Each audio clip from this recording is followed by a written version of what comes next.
আচ্ছা সাধু বাবা, আমি যদি এখন থেকে টানা 10 বছর সাধনায় নিমগ্ন থাকি, তবে আমার বয়সও কি একই থাকবে? হ্যাঁ রে পাগলা, কিন্তু আবার কিন্তু কেন বাবা? যে সাধনা বড় কঠিন রে পাগলা। নিজের মনকে পোষ মানানো বড় কঠিন রে। সংসারের মায়া ভুলতে হয়, জাগতিক বিষয়বস্তুকে হেয় জ্ঞান করতে হয়। সে বড় শক্ত ব্যাপার। গপ্প ভাইবস অডিও ড্রামা, গপ্পে জাগুক অনুভব।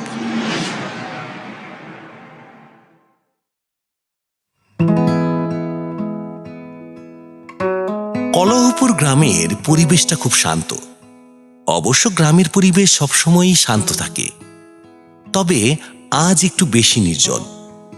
সন্ধ্যা হয়ে এলো বলে কলহপুর গ্রামের মাঝবয়সী এক যুবক সঞ্জু প্রতিদিনকার মতো আজও সন্ধ্যার আগে বাড়ি ফিরেছে সে। তার এই ঘর কোনো স্বভাবের কারণে বন্ধু মহলে সে রীতিমতো অট্টহাসির পাত্র।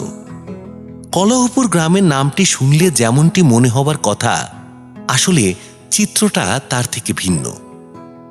এখানকার মানুষেরা খুব শান্তিতেই আপদে বিপদে মিলেমিশে দিন যাপন করে। সঞ্জুর বয়স 30 ছুঁতে চলল, তবু কোনোদিন তার বিবাহ সংক্রান্ত বিষয়ে বিন্দু মাত্র আগ্রহ পরিলক্ষিত হয়নি। একদিন খুব ভোরবেলা সঞ্জু বের হলো বাজারে। বাজার থেকে তার বাড়ির দূরত্ব প্রায় 2 মাইল হবে। বাজার থেকে ফিরবার পথে প্রায় 200 বছরের একটা পুরনো আশ্রম আছে। লোকমুখে শোনা যায় এটা ব্রিটিশ আমলে নির্মাণ করা হয়েছিল। সঞ্জু ফিরবার পথে লক্ষ্য করে সেই আশ্রমের সামনে বেশ লোকের সমাগম। সচরাচর এখানে খুব বেশি জনসংযোগ দেখা যায় না। সঞ্জুর মনে কৌতূহল দানা বাঁধল। সে বাজারের ব্যাগটি রেখে সামনে এগিয়ে গেল ভিড় ঠেলে। সেখানে গিয়ে সে জানতে পারল যে আজ আশ্রমে খুব বড় মাপের এক সাধক এসেছেন। কিছুটা এগিয়ে সাধুকে দেখতে পেল সে। লোকটিকে দেখে তার বয়স অনুমান করা খুব শক্ত। চেহারাটা এতই সাবলীল যে দেখলে খুব সাধারণ মানুষ মনে হয়। তিনি আসনে বসে আছেন। সঞ্জু অবাক দৃষ্টিতে দেখল লোকটি লম্বায় প্রায় 6 ফুট হবে, গায়ের রং শ্যামলা। সাধুটির নাম জানার প্রবল আগ্রহ থাকলেও সঞ্জু কোনো কথা বলতে পারল না, শুধু অবাক দৃষ্টিতে তাকিয়েই থাকল। সেদিনকার মতো কৌতূহল সংবরণ করে সে বাড়িতে ফিরে এলো। সমস্ত রাস্তা জুড়ে তার মনের মাঝে শুধু একটি প্রশ্নই উকি মারছিল, কে এই লোকটি? এমন অদ্ভুত মানুষ সে জীবনে কোনোদিন দেখেনি। তবে মন উসখুস কিন্তু তার থামলই না। সেদিন রাতে সে সারা রাত চোখের পাতা এক করতে পারল না।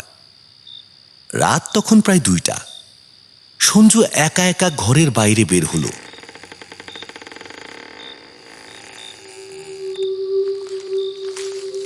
অজানা কৌতূহলে নিজের অজান্তেই হাঁটতে হাঁটতে আশ্রম পর্যন্ত চলে এলো। ভয়ে ভয়ে আশ্রমের মেইন গেট দিয়ে ভিতরে ঢুকল।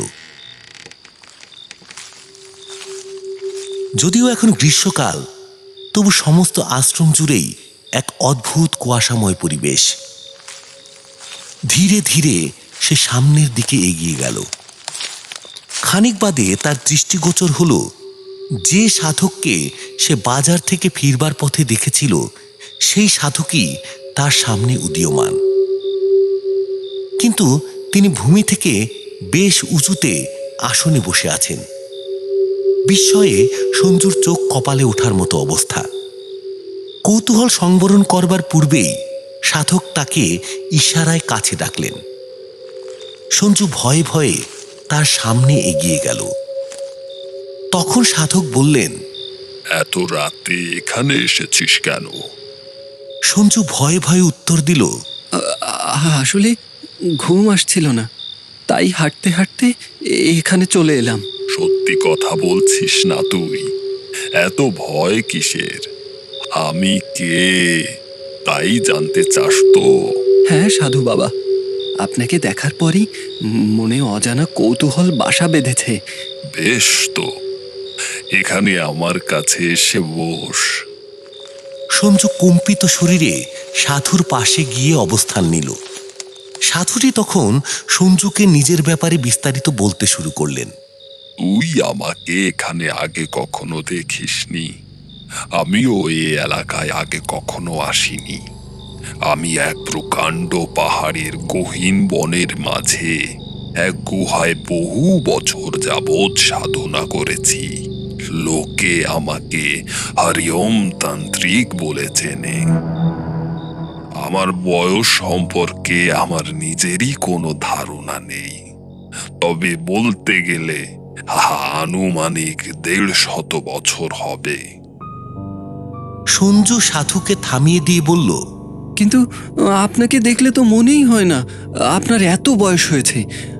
আমি তো মনে মনে ভেবেছিলাম 35 কি 40 হবে। সাধুটি এবার হেসে ফেললেন।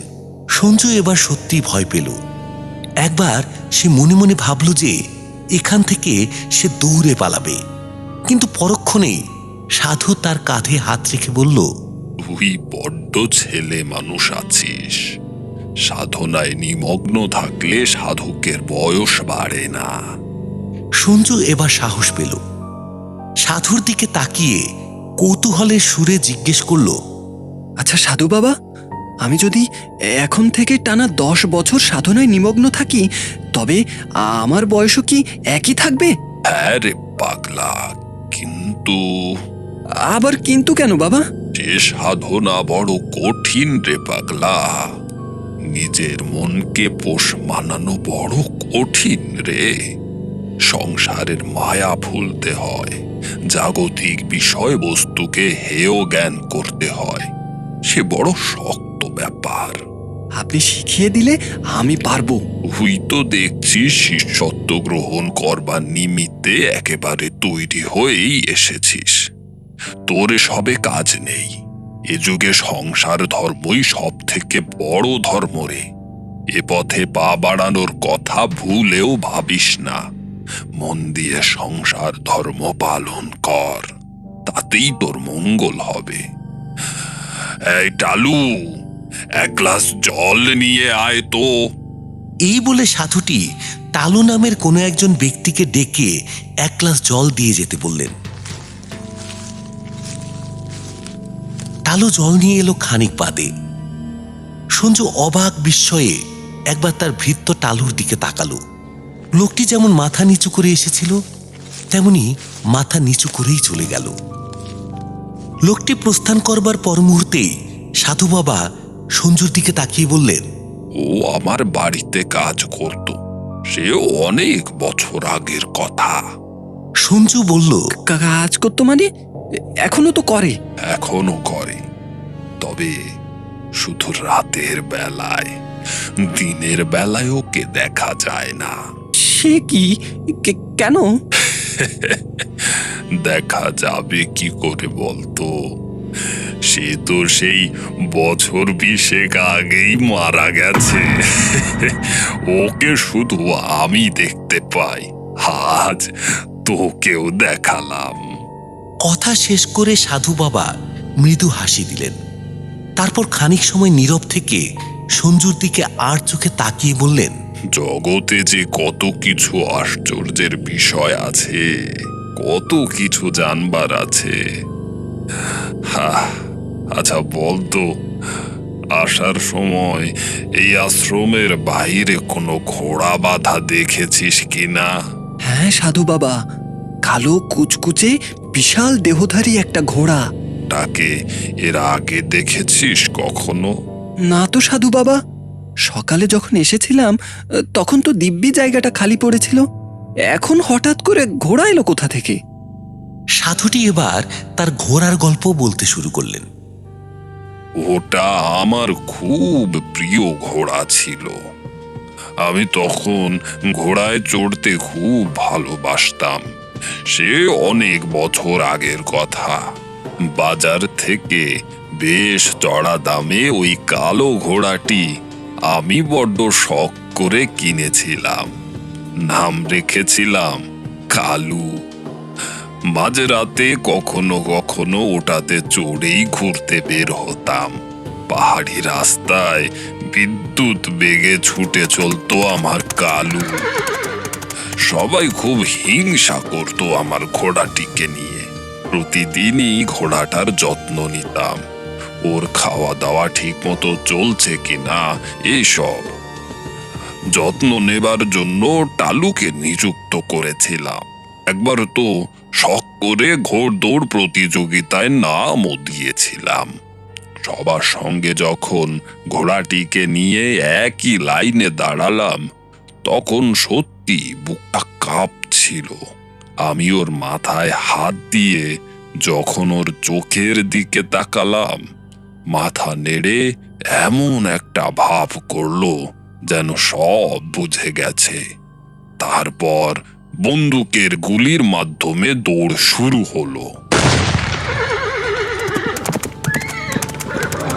সব ঘোড়াকে পিছনে ফেলে আমার শখের ঘোড়াটি যেন অসম্ভব গতিতে সামনের দিকে এগিয়ে গেল, এবং সবার আগেই আমি নদীর পাড়ে পুঁতে রাখা লাল পতাকা নিয়ে ফিরে আসলাম। সেবার বিজয়ী হবার পর থেকেই ঘোড়াটির প্রতি আমার ভালোবাসা আরো বেড়ে গিয়েছিল। এরপর হঠাৎ করেই একদিন দেখি কালু কেমন অস্বাভাবিক আচরণ করছে। পরক্ষণেই বোঝা গেল তার মতিভ্রম হয়েছে। বহু ধরনের ঔষধ খাওয়ানো হলো তাকে, কিন্তু কোন ফল হলো না। শেষে হতাশ হয়ে নিজের শখের ঘোড়াটাকে শান্তিতে মুক্তি দিতেই নিজেই একদিন গুলি করে মেরে ফেললাম। এরপর থেকে কালু প্রতি পূর্ণিমা রাতেই আমার সঙ্গে থাকে, কারণ যে রাতে আমি ওকে গুলি করে মেরেছিলাম সে রাতে জ্যোৎস্নায় ভরা পূর্ণিমা রাত ছিল। এই বলে সাধু বাবা গল্প শেষ করে সঞ্জুর দিকে তাকিয়ে বললেন, নে, এবার বাড়ি যা, ভোর হতে চলল প্রায়, না হলে তোর বাড়ির লোকজন চিন্তায় পড়ে যাবে।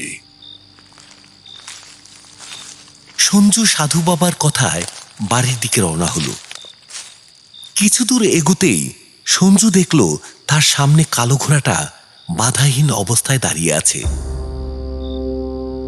দুরু দুরু বুকে পা টিপে টিপে এগোতে যেতেই মনে হলো ঘোড়াটা যেন অস্বাভাবিক ভঙ্গিতে তার দিকে তাকিয়ে ব্যঙ্গ করে হেসে উঠল। সঞ্জু প্রবল আতঙ্কে দৌড়াতে যাবে, ঠিক তখনই তার নজর গেল ঘোড়াটার কালো মাথার ঠিক মধ্যেখানে আরো কালো হয়ে এক ঘন তরল গড়িয়ে পড়ছে, রক্ত। প্রবল চিৎকারে সঞ্জু তৎক্ষণাৎ জ্ঞান হারালো।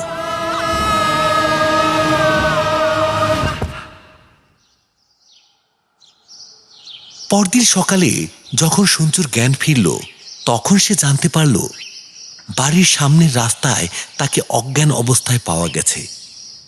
পরক্ষণেই সঞ্জুর মনে পড়ল আগের রাতে সব ঘটনা। বিছানা ছেড়ে সবার কথা অগ্রাহ্য করে সঞ্জু ছুটে গেল আশ্রমের দিকে। সে প্রাণপণে ছুটে গিয়ে দেখে আশ্রম শূন্য, কোনো জনমানবেরই দেখা নেই। আশেপাশের লোকজনের কাছে জিজ্ঞেস করে জানতে পারল যে আগের দিন দুপুর বেলায় সাধুটি এলাকা ছেড়ে চলে গেছে। সঞ্জু এবার মাথায় হাত দিয়ে মাটিতে বসে পড়ল। তাহলে সে গত রাতে কার সাথে দেখা করেছে? সে কি সাধু বাবা, নাকি আসলে কোনো মানুষই নয়? নানান রকম প্রশ্ন তার মনে খেলা করতে লাগলো, যার কোনো উত্তর তার কাছে ছিল না।